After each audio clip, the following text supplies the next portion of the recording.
주님과 함께 복된 일상을 살아가기를 꿈꾸는 여러분을 이 즐거운 식탁에 초대합니다. 이 식탁에 앉아 이전에 죄된 것은 다 내려놓고 겸손의 마음으로 주님을 함께 예배합시다. 주님께서 여러분과 함께, 목사님과도 함께 여러분의 마음을 주님께 높이 드십시오. 우리가 주님을 향해 우리의 마음을 높이 듭니다. 주님께 감사드립시다. 주님께 감사와 찬양을 드리니 마땅하고 옳은 일입니다. 우리 다 함께 침묵하며 지난 한 주를 돌아봅시다.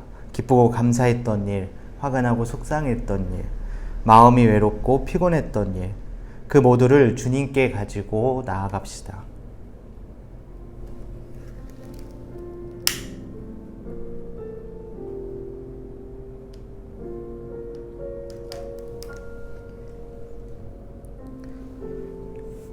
주님께서는 우리를 빛 가운데로 초대하십니다. 우리가 빛 가운데 서면 그가 우리를 깨끗게 하시고 우리의 일상을 거룩하게 만들어 가십니다. 우리 함께 조용히 침묵하며 우리의 삶을 주님께 올려드립시다.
사랑해 주님 감사를 드립니다.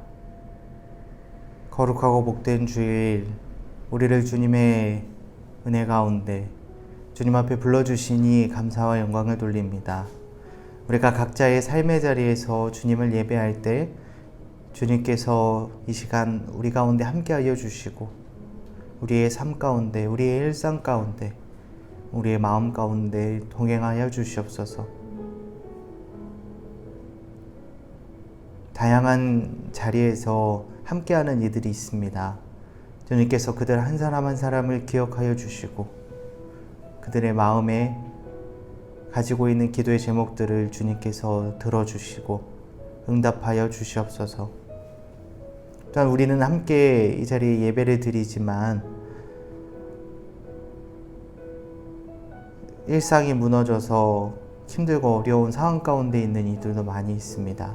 주님께서 그들을 기억하여 주시고 그들에게도 은혜와 위로를 허락하여 주시옵소서. 오늘의 예배 가운데 주님께서 함께 하실 것을 믿사오며 예수님의 이름으로 기도드립니다. 아멘. 오늘 하나님께서 우리에게 주시는 말씀은 마가복음 5장의 말씀입니다. 우리 함께 말씀을 필사하면서 말씀을 깊이 묵상하도록 하겠습니다.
마가복음 5장이 좀 많이 길죠? 아직 필사를 다 마치지 못하셨다면 예배가 끝난 후에 필사를 잘 마치시면 좋을 것 같습니다. 오늘 본문은 마가복음 5장의 말씀입니다. 혹시 평소에 영화나 드라마를 즐겨 보시는 분들은 마가복음 1장부터 2장, 3장, 4장을 읽다가 5장에 들어오면 조금 분위기가 달라진 것을 느끼실 수 있으실 거예요. 어떻게 분위기가 달라졌을까요? 사실 그동안 마가복음은 굉장히 급박하게 이야기가 전개가 되고 있어요. 그래서 마가가 예수님의 스토리를 기록할 때 곧 이라는 단어를 자꾸 써요. 그러니까 곧 다음 상황으로 넘어가고, 곧 다음 이야기로 넘어가고, 곧 다음 지역으로 이동하고. 그러니까 이런 식으로 스토리 전개가 굉장히 빨랐어요. 근데 오늘 본문 마가복음 5장에서는 그동안 한 장에 굉장히 다양한 이야기들을 기록하고 있었는데 마가복음 5장에서는 단 2개의 이야기만 기록을 하고 있다라는 거예요. 그렇다면 마가는 왜 이 두 이야기에 이렇게 길게 공을 들여서 설명을 하고 있을까요? 왜냐하면 마가가 보기에 예수님께서 하셨던 많은 일들 중에, 많은 기적들, 많은 사역들 중에 이 이야기가 굉장히 중요하다라고 여겨졌기 때문에 이 본문을 길게 기록하고 있다라는 거예요. 첫 번째 이야기는 거라사 지역에 귀신 들린 자를 고쳐주셨던 장면입니다.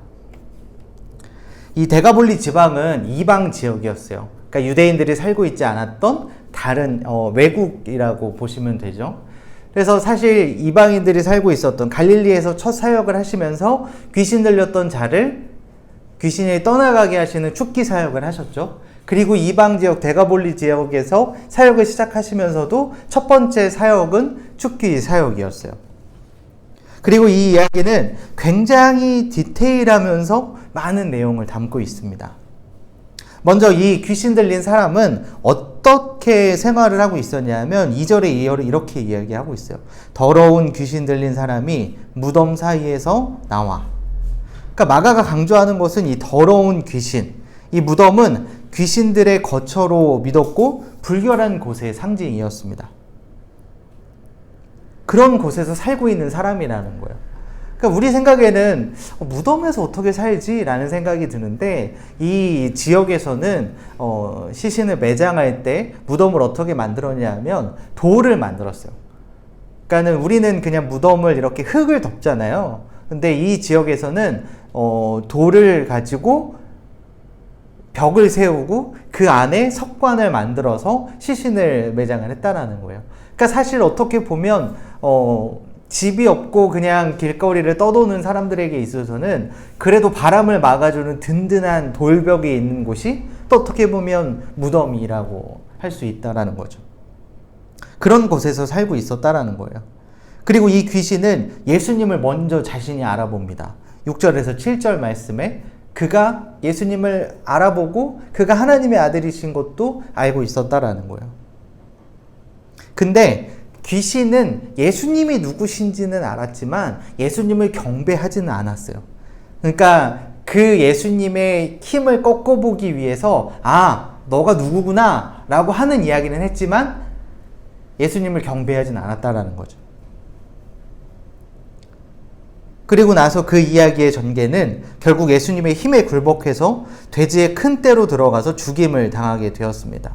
당시 유대인 사회에서 돼지는 굉장히 불결한 부정한 동물로서 어떻게 보면 혐오의 대상이었습니다. 그러고 이어지는 이야기는 조금 난해한 장면들이죠. 귀신이 자신의 존재를 군대라 이야기하고 예수께서는 그 귀신을 돼지에게 들어가게 하셨고 그 돼지들은 또 산비탈을 내리달아서 결국에는 물에 빠져서 다 죽게 되었더라는 거예요. 그러니까 사실 우리가 이 장면을 영화의 장면으로 생각을 해보면 굉장히 난해하고 좀 어떻게 보면 약간 좀 기괴할 수도 있는 그런 장면들이라는 거예요. 그렇다면 왜 마가는 이 장면을 굉장히 자세하게 기록을 하고 있었냐? 그거는 이 성경이 쓰여졌던 그 시기를 우리는 잘 이해해야 돼요. 그러니까 예수님 시대에는 로마의 지배를 받고 있었죠.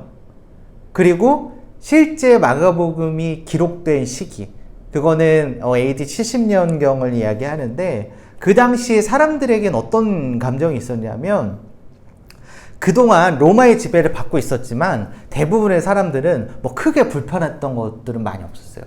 그러니까 성전을 통한 제사도 어느 정도 허용이 됐었고, 그 안에서 예수님을 통해서 초기 기독교 공동체가 생겨나기 시작을 했지만, 그 공동체 자체가 위협을 받는 일들은 많이 없었다라는 거예요.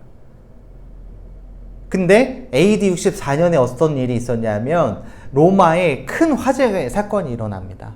근데 그 당시 로마 황제였던 네로는 그 로마 대화재의 원인을 기독교인들에게 있다고 이야기를 했어요. 그러니까 많은 사람들이 이 화재 때문에 네로 황제의 무능을 이야기하니까 그 네로 황제가 그 화살을 기독교인들에게 돌렸다라는 거예요. 그래서 AD 64년부터는 기독교인들을 향한 핍박이 시작이 됩니다. 그리고 또 유대인들에게는 그 당시 어떤 일이 있었냐면, 이제 66년부터 독립전쟁이 생겨나기 시작을 해요. 그래서 독립전쟁을 해서 로마의 지배로부터 벗어나보고자 노력을 했던 시기였어요. 그래서 이제 그 계속해서 이어져 왔던 그 독립전쟁이 이제 AD 70년에 예루살렘 성전이 무너지면서 완전히 끝나게 돼요. 그러니까는 그동안 로마의 지배가 이제는 본격적으로 더 강해지던 시기였고, 또 그 안에서 기독교인들을 박해하기 시작하는, 어떻게 보면 척첩산중의 그런 위기 속에 있는 상황이었다라는 거죠. 근데 오늘 이 비유 속에 어떤 이야기들이 숨어 있냐면, 이 귀신이 자신을 군대라고 이야기하잖아요. 이 군대라는 것은 레기온이라고 하는 거예요. 그러니까 로마 군의 군단을 의미하는 거였어요. 이 군단이라고 하면 군인 한 4천에서 5천, 많으면 6천 정도의 명의 군인으로 이루어진 군단이었습니다.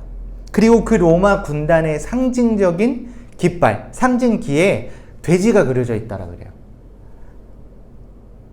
그러니까 이 비유를, 이 이적을 보면서 사람들은 무엇을 느꼈냐면, 로마의 군단을 예수님 혼자서 물리친 장면을 본 거예요. 그러니까 단순히 귀신 한 명을 몰아내는 것이 아니라 가장 강력하게 그들을 벌벌 떨게 했었던 로마 군단을 예수님 혼자서 물리치는 그런 장면을 보았다라는 거죠. 그리고 13절에 보면 산 비탈로 내리 달았다 라고 이야기하잖아요. 이거는 로마군의 돌격 명령을 이 내리 달아라는 단어가 또 연관이 돼요. 그러니까는 마치 로마군과 싸워서 예수님 혼자서 그 4, 5천 명이나 되는 그 군단을 물리치는 그런 상징적인 이야기가 이 귀신을 내쫓은 그 이야기 속에 포함되어 있었다라는 거예요.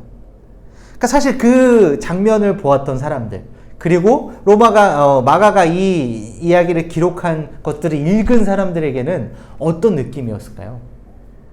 그러니까 사실 우리가 일제강점기를 생각을 해보면, 그렇게 일본의 압제를 받고 있었던 우리 상황에서 누군가 일본군을 물리치는 사람이 나와요. 그러면 모두가 다 그 사람을 따라가겠죠. 그 귀신을 내보내서 정상인이 된 그 사람도 내가 예수님을 따라가길 원한다라고 이야기를 해요. 당연히 사람들의 기대는 로마군도 물리쳤으니까 이제 우리나라가 독립을 해야겠다.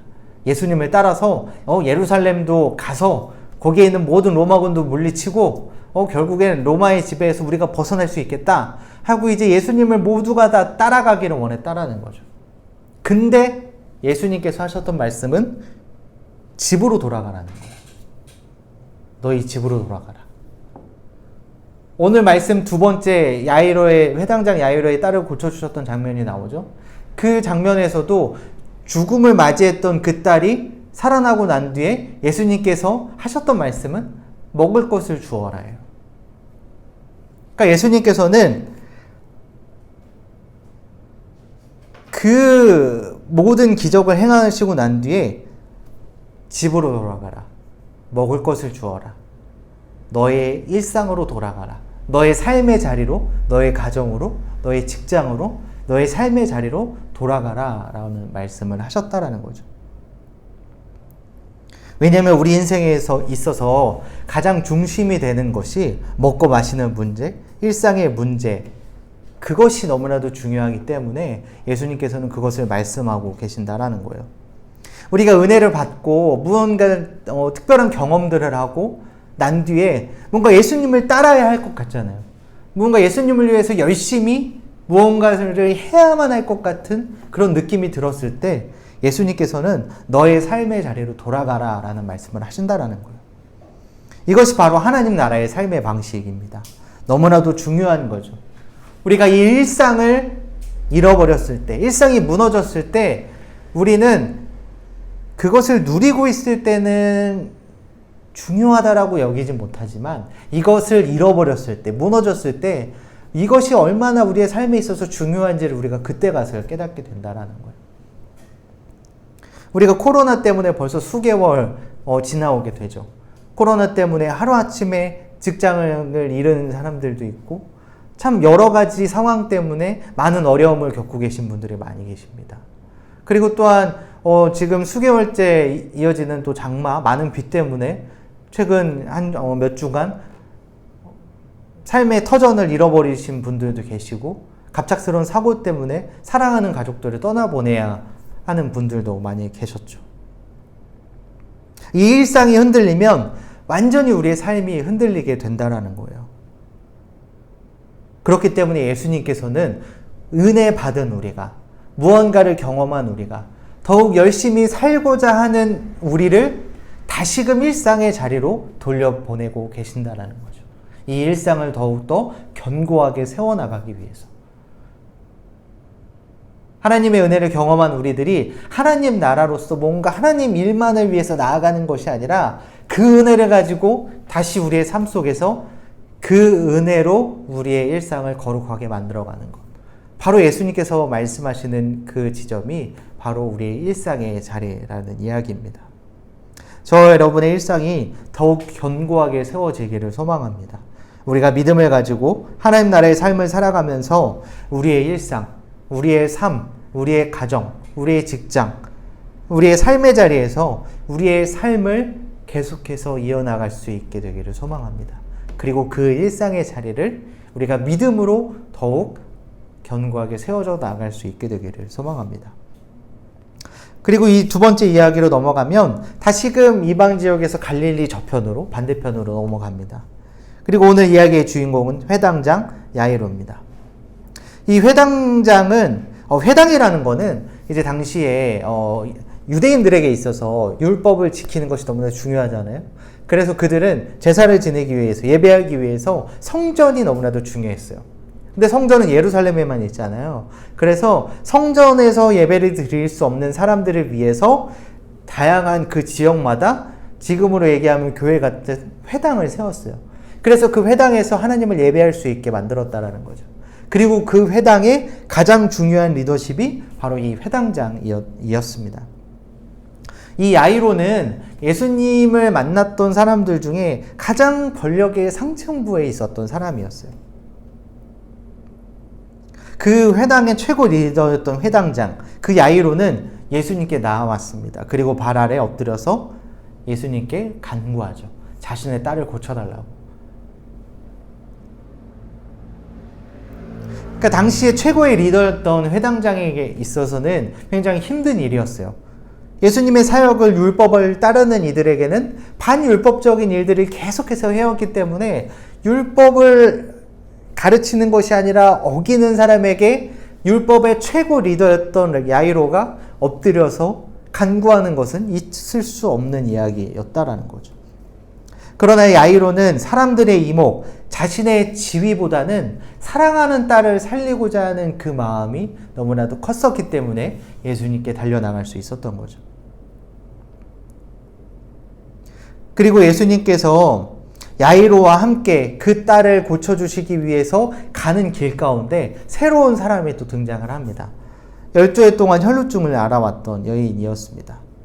그 여인은 계속해서 혈루증, 그러니까 뭐 지금 얘기로 하면 뭐 하혈하는 그런 질병인데 그것 때문에 고통을 받았던 사람이었어요. 그리고 많은 의사들에게 그것을 고치기 위해서 했지만 고칠 수 없었던 그런 사람이었습니다. 근데 그 여인이 예수님의 옷깃을 붙잡으면 자기가 나을 거라고 믿었어요. 그리고 그 옷에 손을 대었고 난 뒤에 그 병이 나은 것을 깨닫게 됩니다. 예수님께서는 자신의 능력이 나간 것을 알아채셨죠. 그래서 이렇게 물으셨습니다. 누가 내 옷에 손을 대었느냐? 그러니까 여자의 반응은 33절에 두려워하며 떨며 나왔다라고 이야기합니다. 그러니까 부정한 자신이, 당시에 그렇게 이 혈루병을 앓던 사람은 부정하게 여겼는데 그 부정함을 만난 사람, 그 옷깃을 그 사람과 접촉을 한 사람도 부정하게 여겼어요. 근데 자신이 예수님을 만졌다라는 건 예수님을 부정하게 만드는 일이었거든요. 근데 그렇기 때문에 두려워했다라는 거예요. 부정한 자신은 예수님을 부정하게 만들었기 때문이었다라는 거죠. 그러나 그 여인은 이 두려움을 넘어서 예수님을 만나면 나을 수 있을 거라는 믿음이 있었습니다. 결국엔 그 두려움을 깨고 나와서 예수님을 만나서 그 여인은 치유를 받았죠. 근데 이 장면을 보고 나서 이 야이로가 그 옆에 다 있었잖아요. 그 장면을, 그 여인이 고침을 받는 그 장면을 보면서. 그러니까 야이로가 얼마나 기대감이 있었겠어요. 아, 내가 정말 저 사람이면 내 딸을 고칠 수도 있지 않을까라는 생각 때문에 나왔어요. 그리고 사람들의 모든 체면과 자신의 처지와 그런 것들을 다 그냥 집어 던지고 예수님께 무릎 꿇고 엎드렸어요. 그 고침을 받기 위해서. 그리고 이 혈루증을 앓던 여인을 또 보면서 또 이제는 더욱더 큰 확신 가운데 있었죠. 아, 정말 저 사람이 능력이 있구나. 내 딸도 나을 수 있겠다. 근데 그런 확신이 드는 순간 자신의 가족들로부터 한 사람이 와서 자신의 딸이 죽게 되었다는 소식을 들었습니다. 그러니까 이 야이로는 얼마나 낙심하게 되었을까요? 얼마나 좌절하게 되었을까요? 그래서 그 가족들 중에 일행은 이제 저 선생을 더 이상 귀찮게 하지 말자라는 이야기를 해요. 그러니까 여기서는 존대하면서 선생이라는 이야기를 했지만 사실 원어적인 의미에서는 저 자식처럼 들리는 거예요. 이제는 저 사람 믿지 말자, 따라가지 말자 라고 이야기를 했죠. 희망이 한순간에 절망으로 변하는 순간이었습니다. 그런데 예수님께서는 그 상황 가운데 야이로에게 이런 말씀을 하세요. 두려워하지 말고 믿기만 하여라. 그러니까 두려움이라는 이야기와 믿음이라는 이야기가 계속해서 연결돼서 나온다라는 거예요. 두려움을 넘어서 믿으라는 것. 혈루증을 앓던 여인이 했던 것처럼 두려움보다 크신 하나님을 바라보고 믿으라 라는 말씀을 예수님께서는 하셨다라는 거죠. 그리고 야이로가 두려움을 넘어서 믿음으로 반응할 때 자신이 딸이 죽음에서부터 다시금 살아나는 것을 경험하게 됩니다. 저와 여러분 안에 있는 두려움은 무엇입니까? 어떤 두려움 가운데 있으신가요? 우리는 이 두려움을 넘어서야 합니다. 실패할 것이라는 두려움, 변하지 못할 것이라는 두려움, 아무리 노력해도 우리의 삶이 똑같을 것이라는 그러한 두려움, 그리고 내 안에서 만나는, 계속해서 직면하는 내 자신이 갖고 있는 그 한계, 많은 두려움들의 모습이 있습니다. 오늘 예수님께서는 우리에게 그 두려움을 넘어서 믿음으로 나아가라 라는 말씀을 하십니다. 그리고 그 두려움을 넘어서 믿음으로 나아가는 그 이들에게 예수님께서 혈루증을 앓던 그 여인에게 그렇게 말씀을 하세요. 딸아, 평안히 가라. 이 딸아라는 것은 가장 친밀한 언어로 그 여인을 위로하셨다라는 거예요. 두려움을 넘어서 믿음으로 나아가고자 하는 우리에게 예수님께서는 오늘 이렇게 말씀하십니다. 딸아, 아들아, 평안히 가라. 너의 일상의 자리로, 너의 삶의 자리로, 너의 집으로 돌아가라. 그리고 먹을 것을 주어라. 너의 삶의 자리로 돌아가지만 너가 삶의 자리에 돌아갔을 때 여전히 그 두려움을 마주하고 직면하게 되지만 두려워하지 말고 믿기만 하라. 그 믿음을 가지고 나아갈 때 너의 삶의 자리에서, 너의 일상의 자리에서 평안이 가거라 말씀하신다라는 거죠. 한 주간의 삶을 살면서 저와 여러분의 삶 가운데 이러한 믿음이 있게 되기를 소망합니다. 딸아, 아들아, 두려워하지 말고 믿기만 하고 평안히 가거라. 그 믿음 가운데 살아가는 저와 여러분의 삶이 되시기를 주님의 이름으로 축복합니다. 우리 잠시 묵상과 함께 오늘 말씀을 천천히 돌아보기를 소망합니다. 그 중에 감동이 되는 말씀, 도전이 되는 말씀, 그리고 간절히 바라는 말씀이 있다면 그 말씀을 붙들며 우리 함께 기도합시다.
사랑의 주님,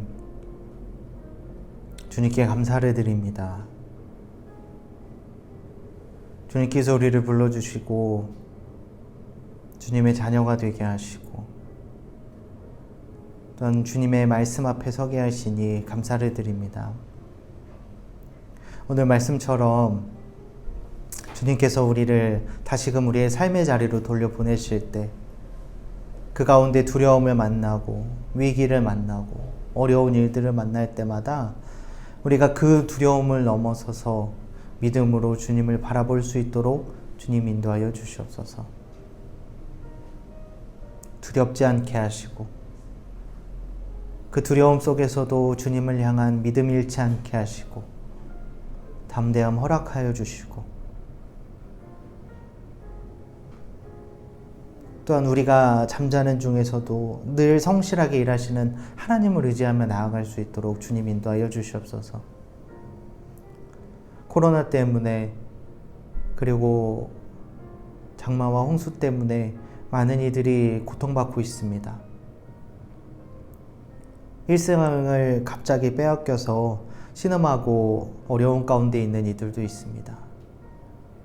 광야의 길을 내신 하나님께서 새로운 길을 허락하여 주시고 하나님의 자녀들을 궁핍하지 않게 하시는 늘 채워주시는 하나님께서 공급하여 주시고 또 새로운 비전도 허락하여 주셔서 새로운 길을 향해 나아갈 수 있도록 주님 소망과 담대함과 지혜도 허락하여 주시옵소서. 힘든 시기에 우리가 서로를 위해 기도하며 나아갈 수 있게 되기를 소망합니다.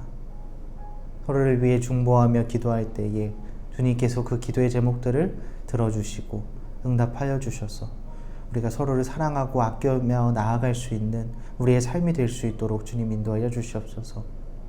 새로운 한 주간의 삶을 살아갈 때에 우리의 삶 가운데 우리의 일상의 자리에서 늘 주님을 의지하며 나아갈 수 있도록 주님께서 인도하여 주시고 늘 두려움을 넘어 믿음으로 그 삶을 더욱 거룩하고 더욱 아름답고 더욱 즐겁게 만들어갈 수 있는 우리 모두의 삶이 될 수 있도록 주님께서 인도하여 주시옵소서.